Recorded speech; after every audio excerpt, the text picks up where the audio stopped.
Inform human, आप तक सच पहुंचे, यही हमारी कोशिश है। नमस्कार, inform human digital media company में आप सभी दर्शकों का बहुत बहुत स्वागत है।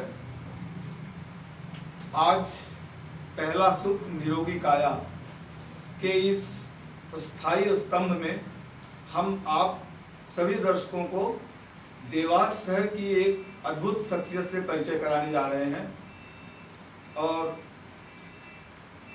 आप हमारे देवास शहर की गायनेकोलॉजिस्ट एंड ऑब्स्टेट्रिशियन यानी स्त्री रोग विशेषज्ञ और प्रसूति रोग विशेषज्ञ की सुप्रसिद्ध डॉक्टर हमारे इस इन्फॉर्म ह्यूमन के मंच पर आज उपस्थित हैं, डॉक्टर साधना वर्मा जी। डॉक्टर साधना वर्मा जी एमजी हॉस्पिटल में एक सीनियर गायनेकोलॉजिस्ट और ऑब्स्टेट्रिशियन की पोस्ट पर कार्यरत हैं और आपकी सेवाएं इस शहर में एक अद्भुत रूप से सभी लोगों को लाभान्वित कर रही हैं।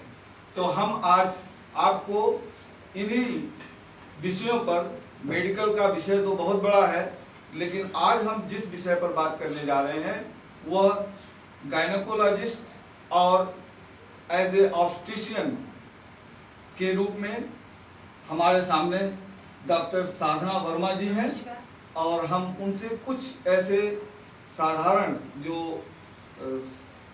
सामान्य जीवन से जुड़े हुए प्रश्न हैं उन पर बात करेंगे।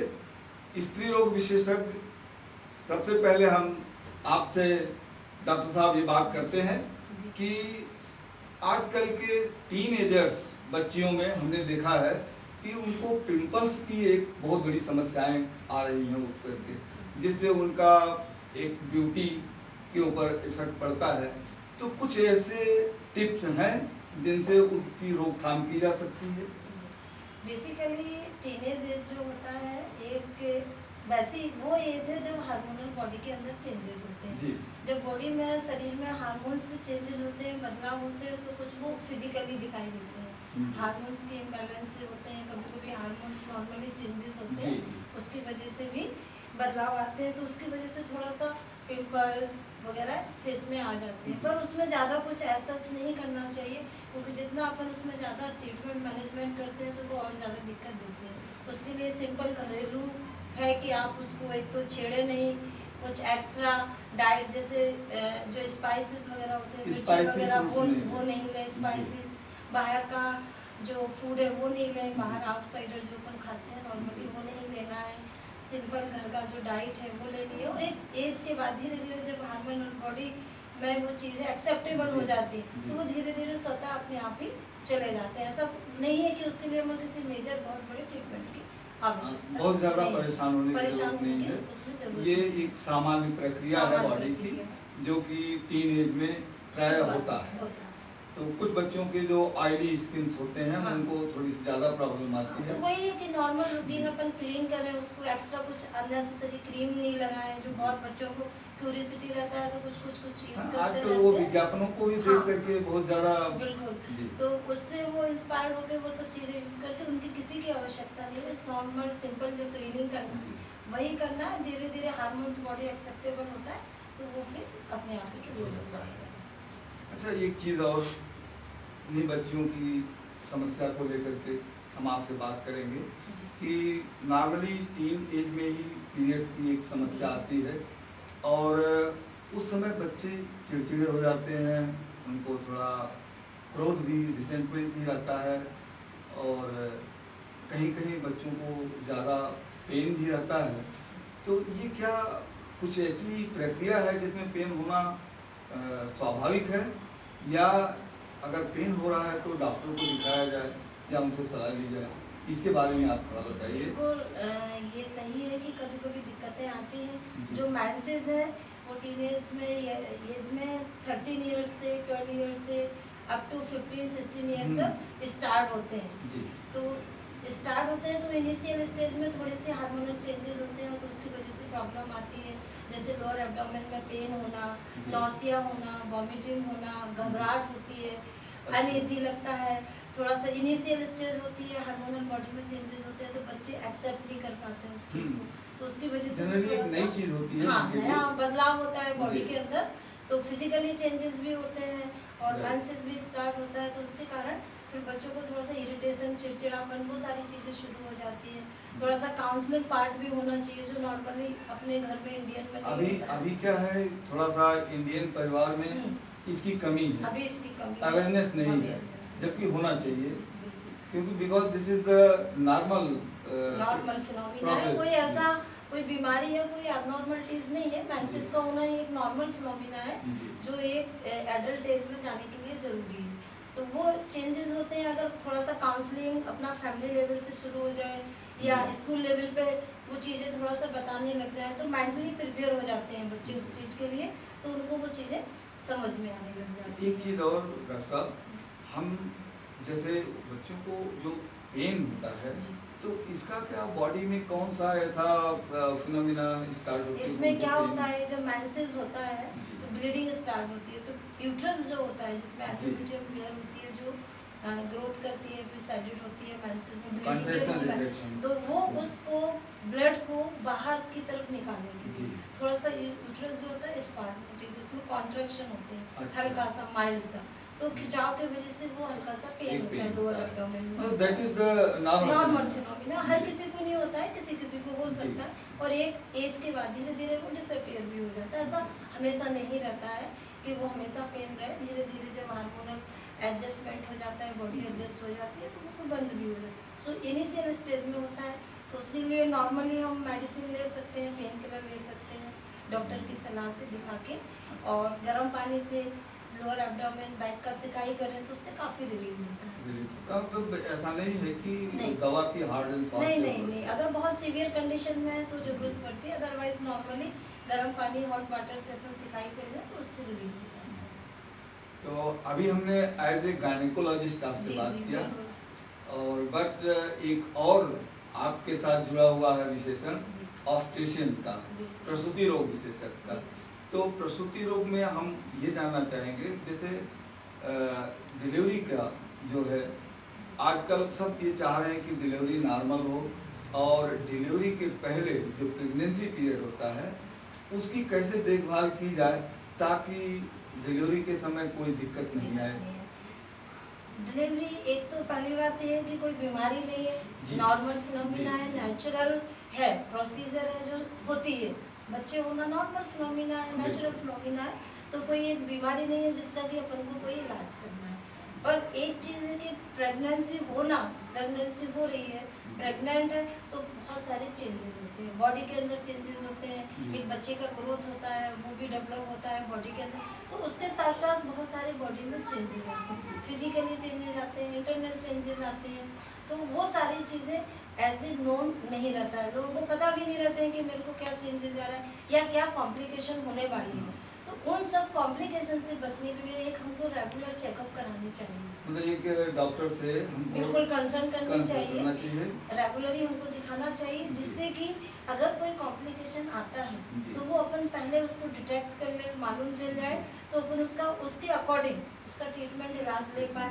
अदरवाइज फिर वो क्या होगा कि लास्ट में सीधा सीवियर कंडीशन में आएगा, तो वो ज़्यादा दिक्कत देता है, कॉम्प्लिकेशन होते हैं, फिर माँ और बच्चे की लाइफ को सेव करना बड़ा मुश्किल काम तो है। रेगुलर चेकअप इसके लिए बहुत ज़रूरी है, हाँ, किसी अच्छे डॉक्टर से बराबर चेकअप कराते रहें।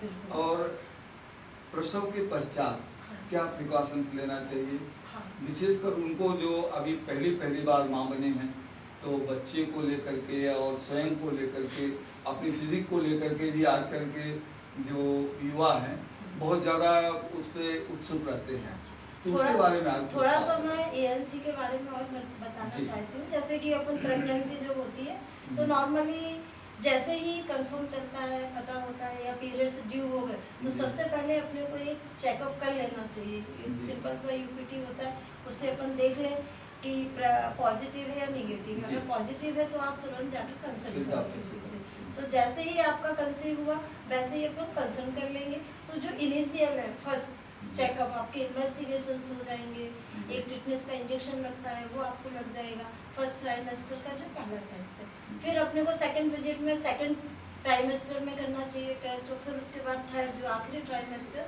आखिरी तिमाही जो होती है, उसमें एक टेस्ट उसमें करना है, और लास्ट के 36 वीक के बाद एक और चेकअप कराना है। तो बीच में जो ज़रूरत है उसके हिसाब से इन्वेस्टिगेशन और सोनोग्राफी, इंजेक्शन आपको टिटनेस की कब लगनी है, तो वो सारी चीज़ें आपके फॉलोअप में हो जाती हैं। तो रेगुलर चेकअप वो अपने को डॉक्टर regular- ऑलरेडी उनको हाँ सजेस्ट सजेस्ट करते हैं, और वो अपने को रेगुलर कराना चाहिए कि कहीं कोई कॉम्प्लिकेशन है। कॉम्प्लिकेशन में अगर अनीमिया हो रहा है, खून की कमी हो रही है, या ब्लड प्रेशर बढ़ रहा है, तो वो अपने को डायग्नोस हो जाएगा, और अपन उसका मैनेजमेंट ले लेंगे, और एक हेल्दी डिलीवरी होगी। उसके बाद फिर अपन को पोस्ट जो डिलीवरी के बाद अभी आपने जो क्वेश्चन किया है, तो उसमें चेकअप पहला तो ये सबसे जरूरी कि अपनी कंडीशन के हिसाब से किस जगह पर अपने को डिलीवरी करवाना है, वो जगह डिसाइड करना बहुत जरूरी है कि आपका एक तो हॉस्पिटल डिलीवरी होना चाहिए, घर में होम डिलीवरी नहीं। आजकल तो कॉन्सेप्ट खत्म हो गया, पर फिर भी मतलब अपने को डिले नहीं करना चाहिए कि अपन जाने में हॉस्पिटल पहुंचने में जो भी डिले दिक्कत नहीं है करना। तो तुरंत तुरंत हॉस्पिटल आप हॉस्पिटल, और फिर किस तरह का आपका केस है, अगर हाई रिस्क है तो हमको किस लेवल पे जाना है, अगर उससे भी ज़्यादा ज़रूरत है तो फिर हमको कहाँ जाना है, अगर कोई मेडिकल कंडीशन साथ में है, अगर कोई हार्ट डिसीज़ है या कुछ और प्रॉब्लम हो रही है, जैसे कि रीनल प्रॉब्लम है, थायराइड का पेशेंट है, डायबिटिक पेशेंट है, तो उसके अकॉर्डिंग हमको पहले तो डिलीवरी के लिए स्पेस चुनना जरूरी है, हॉस्पिटल चुनना जरूरी, तभी अपनी हेल्दी डिलीवरी होगी और अच्छा माँ और बेबी दोनों हेल्दी रहेंगे। उसके बाद फिर अपना आता है पोस्ट ऑफ वाली चीज़ें कि पोस्ट डिलीवरी के बाद, पोस्ट सर्जरी के बाद उसका केयर क्या करते हैं। एक तो नॉर्मली क्या होता है, जो समानता देखते हैं कि या कोई सर्जिकल प्रोसीजर हो, सीजर हो, या कोई भी सर्जिकल कुछ भी होता है, या एपिजियोटॉमी वगैरह, तो सबसे पहले पेशेंट का जो डाइट है उसको रेस्ट्रिक्टेड कर देती है घर के लोग, जो है ना, नमक नहीं खिलाना, ये नहीं खिलाना, वो सारी चीज़ें वो बहुत ज़्यादा रेस्ट्रिक्टेड कर देते हैं। तो उसकी वजह से जो इतना ब्लड लॉस हुआ है ड्यूरिंग डिलीवरी, और अपन उसको अच्छा डाइट अगर नहीं दे रहे हैं प्रॉपर जितना उसको चाहिए, तो उससे क्या होगा, खून की और कमी होगी। बहुत लाइट फूड देना चाहते हैं, बहुत लाइट दलिया खिलाएंगे या खिचड़ी देंगे, बाकी सारा बंद कर दें। तो हमको उसको पूरा हेल्दी डाइट देना है, जो वो पहले ले रही थी वही डाइट हमको देना है। साथ में इनिशियल आप जो एक्स्ट्रा देना चाहते हैं वो आप डाइट दे सकते हैं, और जो उनको रूटीन देना है वो 3 टाइम 4 टाइम का डाइट उसको पूरा देना है।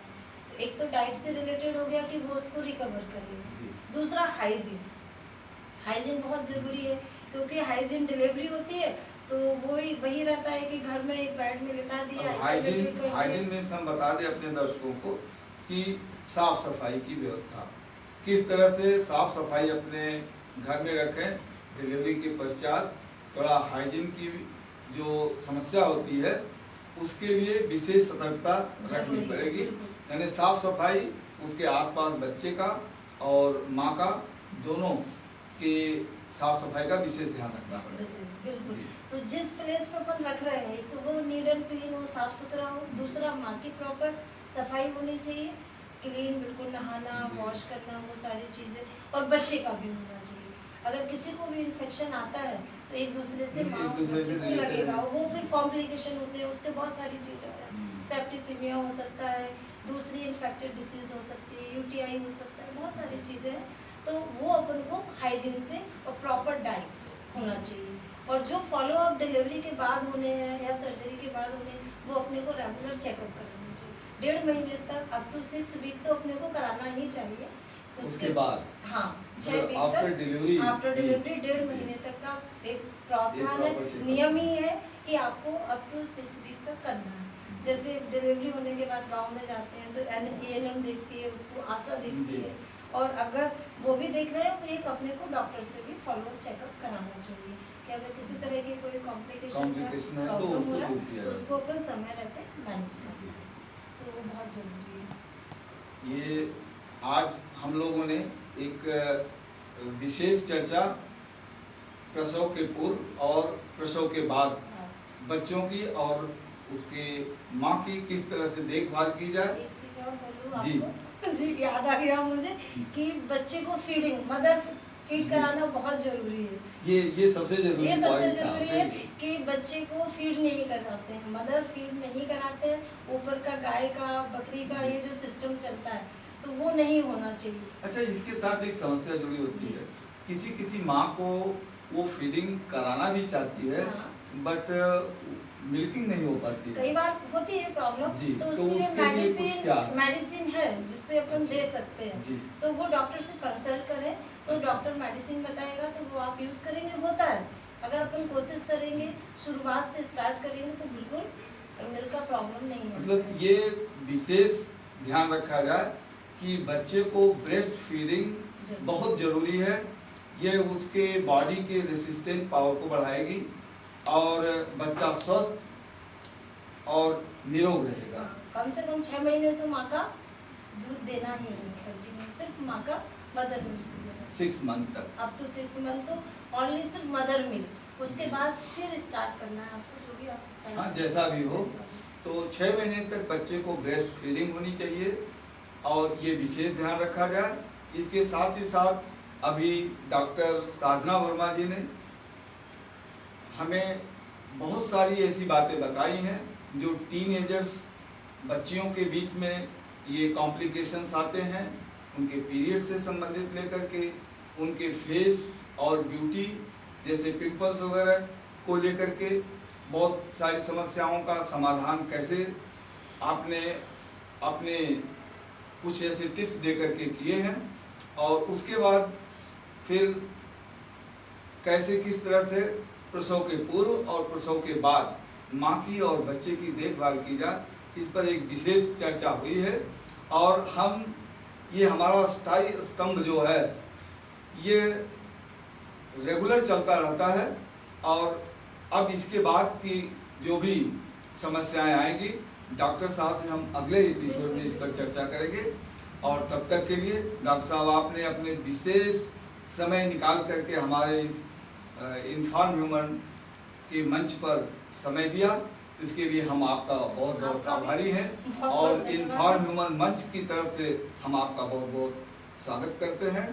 और इसी के साथ हम अपने सभी दर्शकों को बहुत बहुत धन्यवाद देते हैं और जय हिंद जय भारत।